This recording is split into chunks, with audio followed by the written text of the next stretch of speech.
guys, I am Adi Jaiswal and I am welcome to our YouTube channels. So this is the another topic which is rate of climb. This is the part of aerodynamics and considered as this moment. So if you're interested in these videos, please comment, like and subscribe. Now let's start about begin. So basically the rate of climbing means if our aircraft, aeroplane, helicopter after the straight and level flight, if they're climbing, if they're again reach to height, then it's called rate of climbing.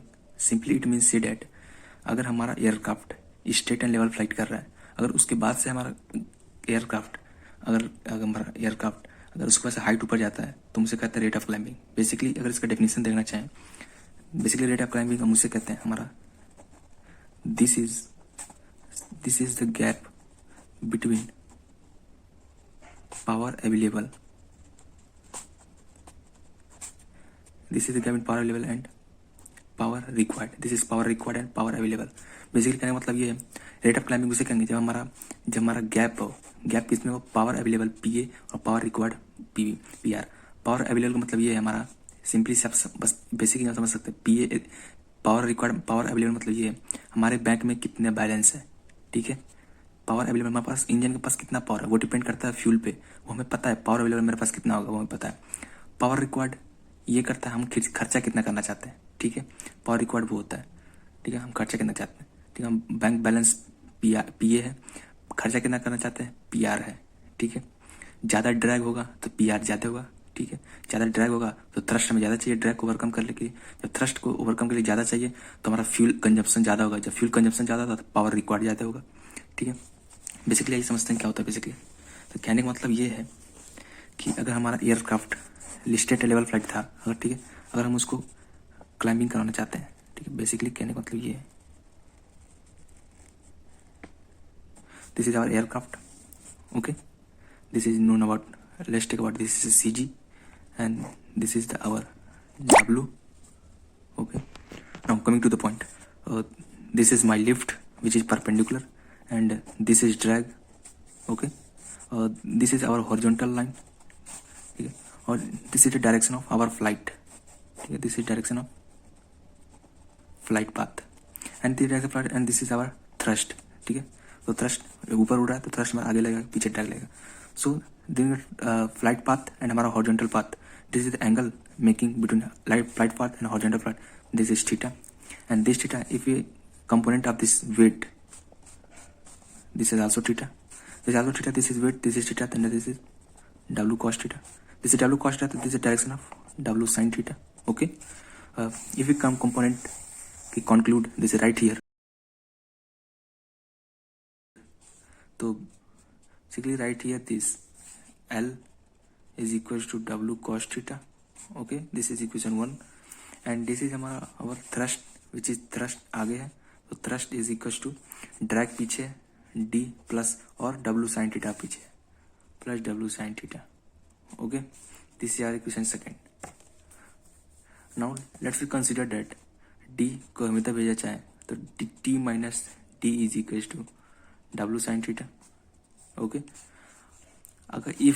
अगर हम multiply करें, ठीक है, multiply by V velocity of aircraft, V infinite से multiply करें velocity को, अगर इसे मल्टीप्लाई करना चाहे तो क्या हो जाएगा V infinite T minus D into V infinite equal to V infinite W sin theta. Okay, this is our equation we get after multiplying the V infinite. Now if you W which come to down, V infinite T minus D V infinite upon W which is here come, this is where V infinite sin theta. Now this is important equation resultant given here. This is क्या है, thrust into velocity. thrust into velocity क्या होता है हमारा power available. Okay, thrust into velocity, drag into velocity क्या होता है power required. ठीक है, upon weight is equal to W sin theta. This is the W sin theta which is basically हमारा W sin theta क्या है, V infinite W sin theta. ये basically हमारा रेट ऑफ क्लाइंबिंग को constitute करेगा, जितना वेलोसिटी कितने angle साथ साथ कितना हमारा वेरी करेगा. ठीक है, अगर हम इसको देखना चाहें तो बेसिकली हमारा क्या एयरक्राफ्ट ऐसे जा रहा है, ठीक है, ये हमारा जा रहा है ऐसे, ठीक है, वी इनफाइनाइट से, ठीक है, और ये हमारा हॉरिजॉन्टल लाइन है, ठीक है, ये बीच में थीटा है, ठीक है, तो ये हमारा क्या हो जाएगा, वी इनफाइनाइट साइन थीटा। अब ये वी इनफाइनाइट साइन थीटा है, ये बेसिकली हमारा रेट ऑफ क्लाइंबिंग होता है, रेट ऑफ क्लाइंबिंग R/C से नोट करते हैं, ठीक है, तो ये हमारा बेसिकली रेट ऑफ क्लाइंबिंग, कितना रेट ऑफ क्लाइंबिंग आगे चल रहा है, ठीक है। अगर बेसिकली ये हमारा आ जाता है, अगर हम इसको देखना चाहें, अगर हम इस चीज़ को कंसिडर करें, ठीक है, अगर हम इस पार्ट को पोर्शन को देखें, V infinite T minus D into V infinite, ये जो हमारा होता है, ये जो हमारा होता है, इसे हम कहते हैं हमारा excess power, excess power, this is हमारा और एक्सेस पावर। कहने का मतलब ये है हमारा पावर, अगर हम कहना चाहें इसको, हमारा क्या है, ये हमारा पावर अवेलेबल है, ये हमारा पावर रिक्वायर्ड है, ठीक है। इसको क्या नहीं बताता, बैंक बैलेंस, इसको क्या बताता है, कितना खर्चा करना है, हमारा बैलेंस, हमारा बैंक में कितना बैलेंस है, उसमें से हमें कितना खर्चा करना है, हम घटा दें तो कितना हमारे पास बचा हुआ है वो आ जाएगा ना, वो कितना हमारा एक्सेस बचा हुआ है। तो सेम लाइक है हियर, ठीक है, पावर अवेलेबल में से पावर रिक्वायर्ड माइनस कर दें, जो बचा होगा एक्सेस पावर होगा, ठीक है। मतलब कहने का मतलब ये है बैंक बैलेंस में कितना रुपया था, ठीक है, कितना खर्चा करना है, और उसमें से घटा दे तो हमें पता चल जाएगा मेरे पास कितना रुपया बच जाएगा, ठीक है। ये जो बचा हुआ एक्सेस पावर है, यही बचा हुआ एक्सेस पावर में क्या करेगा, क्लाइम को करने के लिए हेल्प करेगा, ठीक है, क्लाइम को करने के लिए हेल्प करेगा। जो हमारे पास बचा रहेगा, ठीक है, वही तो होगा जो हमारा रेट ऑफ क्लाइंबिंग कराएगा, ठीक है। हम इसका ग्राफ देखें, इसका एक ग्राफ आता है हमारा, दो ग्राफ आते हैं, एक हमारा पावर अवेलेबल वर्सेस, ठीक है, पावर इन वेलोसिटी बात करें, अगर हमारे जेट इंजन की बात करें, जेट इंजन की, तो वो कुछ हमारा एक स्ट्रेट होता है, ठीक है, power available versus power, jet engine की बात करें कुछ स्ट्रेट होता है, ठीक है। अगर वहीं हम वी इनफाइनाइट पर जब पावर रिक्वायर्ड की बात करें, ठीक है, जेट इंजन की बात करें, तो वो कुछ ऐसे होता है, ठीक है, ये कुछ ऐसे होता है, वेरी करता है, ठीक है, यहाँ पे मैक्सिमम होता है, फिर डिमिन्यू करता है, फिर ये जो हमारा वेलोसिटी है, ये जो हमारा मिनिमम वेलोसिटी है, ठीक है, ये हमारा वो वेलोसिटी जहाँ पे हमारा पावर मिनिमम है। अब पावर मिनिमम को होता है हमारा कोफिशिएंट ऑफ लिफ्ट का 3/2 अपॉन CD होता है, ठीक है। ये हमारा ये पावर रिक्वायर्ड मिनिमम है, पावर रिक्वायर्ड मिनिमम, ये हमारा जो ये इस पॉइंट पे हमारा ये वेलोसिटी है जहाँ पे हमारा पावर रिक्वायर्ड जो है मिनिमम हो, वो मिनिमम कब होता है, हमारा कोफिशिएंट ऑफ लिफ्ट का 3/2 अपॉन CD हो, ठीक है। अगर हम इसको मर्ज करके अगर दिखाना चाहें, हम इसको मर्ज करके दिखाना चाहें तो ये कुछ ऐसा दिखेगा। ये हमने जेट इंजन की बात की थी, अगर हम प्रोपेलर इंजन की बात करें, प्रोपेलर इंजन की, ठीक है, पावर रिक्वायर्ड, पावर अवेलेबल, ये हमारा वी इनफाइनाइट है, वी इनफाइनाइट है, ठीक है। अगर हम प्रोपेलर इंजन की बात करें, प्रोपेलर इंजन की, तो पावर अवेलेबल का जो ग्राफ होता है, ठीक है, वो कुछ हमारा कैलकुलेटेड ऐसे होता है, ठीक है, और ये हमारा जो होता है ये सेम वैसा ही होता है, ठीक है, ऐसे लाइक दैट, ठीक है। ये प्रोपेलर इंजन की है, जेट इंजन की है, ठीक है। पावर अवेलेबल हमारा स्ट्रेट होता है, बट प्रोपेलर कुछ ऐसे होता है, ठीक है। और अगर हम बात करें, अगर हम जेट इंजन को अगर कंपेयर करके देखें ठीक है, हम जेट इंजन को कंपेयर करके देखें, जेट इंजन को, ठीक है, अगर जेट इंजन को कंपेयर करके देखें पावर, ठीक है, वर्सेस वी इनफाइनाइट, अगर हम दोनों को मिला कर देखें एक साथ, ठीक है, power required versus power available की, ठीक है, हमारा पावर अवेलेबल है, ओके, और ये हमारा क्या है, जो स्ट्रेट वाला क्या है, ये हमारा क्या है, पावर अवेलेबल है, और ये जो कर्व है पावर रिक्वायर्ड है। तो देखिए क्या हो रहा है, बेसिकली हम क्या कर रहे हैं, एक ऐसा एक यहाँ पे वेलोसिटी आता है, एक यहाँ पे वेलोसिटी आता है, ठीक है। जो ये जो पॉइंट है, ये पॉइंट बेसिकली वो पॉइंट है जहाँ हमें पावर अवेलेबल और पावर रिक्वायर्ड दोनों बराबर हो रहा है, ठीक है। और यहाँ पे दोनों जो बराबर होते हैं, वहाँ पे जो वेलोसिटी होती है वो हमारी मैक्सिमम होती है वेलोसिटी, ठीक है। और ये जो बीच में जो एरिया गैप है, ठीक है, जो बताया था ना एक्सेस पावर, ये वही एक्सेस पावर है, ठीक है। यही हमारा जो जितना हमारा एरिया है, यही हमारा क्या करेगा, रेट ऑफ क्लाइंबिंग करेगा, ठीक है। ये जेट इंजन में क्या गया, अगर हम प्रोपेलर इंजन की बात करें, ठीक है, प्रोपेलर इंजन की अब दोनों को मर्ज करके बात करें, ठीक है, ये ऐसे होता है, ठीक है। ये हमारा पावर अवेलेबल है, ये हमारा पावर रिक्वायर्ड है। ये तो देखिए ये क्या हमारा एक्सेस पावर है, यही हमारा एक्सेस पावर, ये हमारा एक्सेस पावर था, यही हमारा एक्सेस पावर है, ठीक है, ये हमारा एक्सेस पावर है। ये बस एक ही बार मीट कर रहा है जहाँ पे पावर अवेलेबल, पावर रिक्वायर्ड के बराबर होता है, ये वेलोसिटी मैक्सिमम होती है। बट ऐसा देखा जाता है एक्सपेरिमेंटली, ये जो हमारा गैप है पावर एक्सेस पावर का प्रोपेलर में और जेट में, ये जो होता है हमारा जो गैप एक्सेस पावर जो होता है, ठीक है, एक्सेस पावर जो है, ठीक है, वो क्या होता है, ज़्यादा होता है, एक्सेस पावर में ज़्यादा होता है, ठीक है।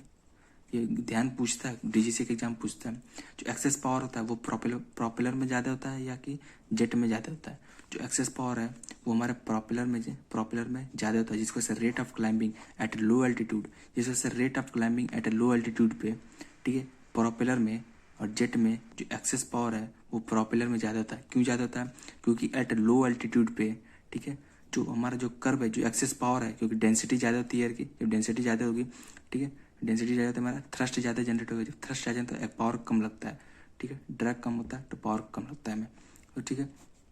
इसलिए याद रखिएगा, एक्सेस पावर जो होता है प्रोपेलर में ज़्यादा होता है, जेट में कम होता है एट ए लो एल्टीट्यूड पे, ठीक है, क्योंकि हमें ग्राफ देख के हमें पता चलेगा क्या होता है, एक्सेस पावर प्रोपेलर में ज़्यादा होता है, जेट में कम होता है। ये क्वेश्चन डीजीसी में अगर एग्जाम में पूछता है, ठीक है।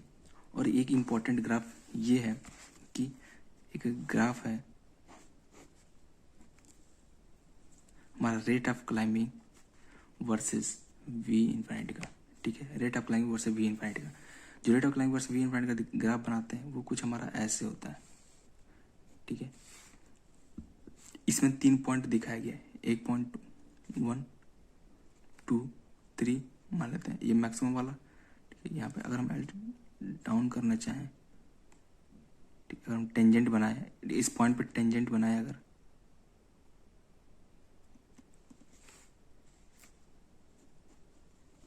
एक पॉइंट पे टेंजेंट बना, ये और ये, ठीक है, ये जो पॉइंट पे क्या है, ये हमारा ये थीटा कितना नीचे, थीटा मैक्स, ये हमारा थीटा मैक्स है, ये जो हमारा है थीटा मैक्स।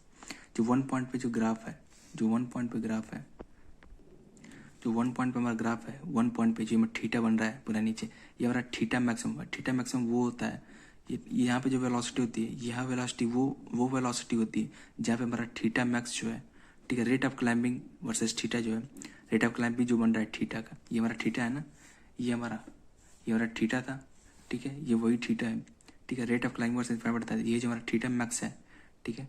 स्लोप होता है ना टेन थीटा जितना ज़्यादा होगा हमारा स्लोप उतना ज़्यादा होता है, तो इसका स्लोप ज़्यादा है 1 एज कम्पेयर टू 2 and 3। सो ये जो थीटा मैक्स 1 का है, ठीक है, वो ये इस थीटा 1 पे जो बन रहा है वेलोसिटी जो है, ठीक है, ये वेलोसिटी वो वेलोसिटी होती है जहाँ पे हमारा थीटा मैक्स होता है, ठीक है। ये जो 3 पॉइंट है, 3 पॉइंट पे जो वेलोसिटी है, ठीक है, यहाँ की जो वेलोसिटी है, यहाँ की वेलोसिटी वो वेलोसिटी है जहाँ पे हमारा, ठीक है। तो बेसिकली हमारा ये क्या है, जो ये 3 वाला पॉइंट है, 3 वाला पॉइंट पे क्या हमारा रेट ऑफ क्लाइंबिंग क्या है, मैक्सिमम है। तो 3 वाले पे जो पॉइंट ये वेलोसिटी है, ये वेलोसिटी वो वेलोसिटी जहाँ पे हमारा रेट ऑफ क्लाइंब जो है वो मैक्सिमम है, ठीक है। ये वेलोसिटी जो 2 पॉइंट है, यहाँ से हम अपना थीटा निकाल सकते हैं, कितना थीटा निकला, कितना रेट ऑफ क्लाइंबिंग कर सकता है। सो बेसिकली पॉइंट देने वाला ये था, क्वेश्चन डी से हम पूछता है, ठीक है, at highest rate of climbing पे, ठीक है, हमारा उसमें वेलोसिटी क्या होती है, उसमें वेलोसिटी मैक्सिमम होती है, रेट हमारा जो रेट ऑफ क्लाइंबिंग है वहाँ पे मैक्सिमम है, ठीक है। सो बेसिकली दोस्तों आज का टॉपिक यही था, रेट ऑफ क्लाइंबिंग, उसका ग्राफ कैसे वेरी करता है, और इम्पोर्टेंट क्वेश्चंस बताए हमने जो काफ़ी इम्पोर्टेंट थे, और ये लास्ट मैंने बताया। और ये जो था हमारा, ठीक है, ये हमारा एक्सेस पावर था, excess power upon W equal to क्या था, रेट ऑफ क्लाइंबिंग। ये हमारा रेट ऑफ क्लाइंबिंग है 20 सेंटीमीटर, ठीक है। तो 20 सेंटीमीटर में क्या है, रेट ऑफ क्लाइंबिंग अपॉन ये क्या था, एक्सेस पावर, ठीक है, एक्सेस पावर अपॉन वेट, ठीक है। तो ये सारी चीज़ें थी जो हमने इस वीडियो में कवर किया। आई होप अगर आपको वीडियो पसंद आया होगा तो लाइक कमेंट एंड शेयर जरूर कीजिएगा, और कोई भी डाउट हो आप कमेंट सेक्शन में जरूर पूछ के बताइएगा। गाइस चलते हैं, नेक्स्ट वीडियो में मिलेंगे।